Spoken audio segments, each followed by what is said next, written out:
You need to mind your business. Now, today we're not talking about not being a nosy person or a busybody or a gossip or anything like that, but we're going to talk about the actual paperwork and numbers involved and the finances of creating a business with your photography. Before we move on, can I put you down for a subscription and possibly a like? And if you have any comments, concerns, or personal beliefs, we have a section for you just like that down below. So we'd love to hear from you.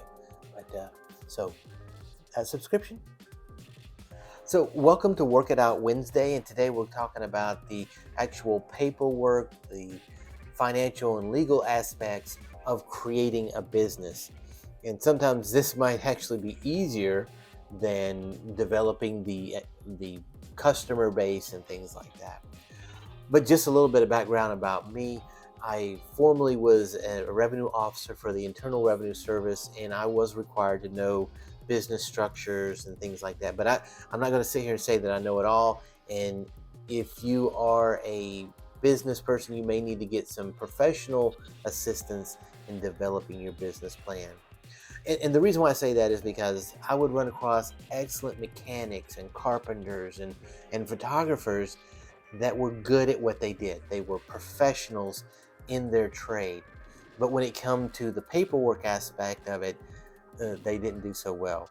Because think about this, the trade that you're in has a specific nuance to it. And there's a person who does finances, and there's nuances to that aspect of their business. So just be warned that you may need to get some assistance. But what you want to do, the first thing you can do in starting your business is start separating the money.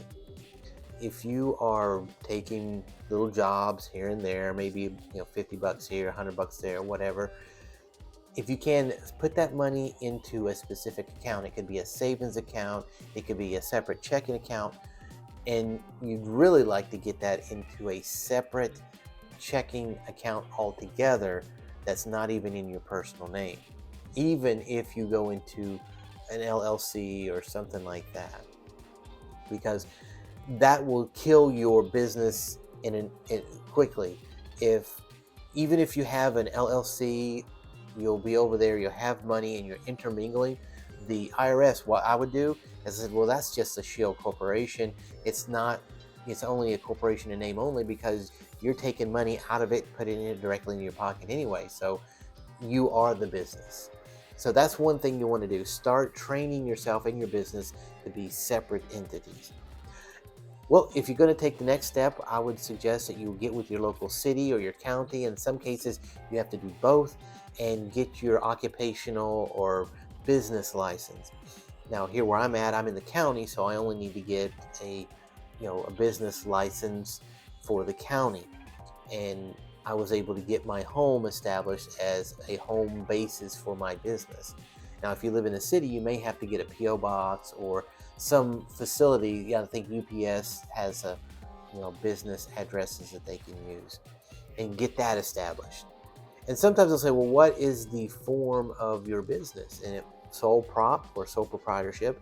And the other popular one is LLC or limited liability corporation. Remember, mind your business and then you'll keep your business. As always, keep your camera with you, challenge yourself to become a better photographer and a better business person every day. Thank you so much for watching.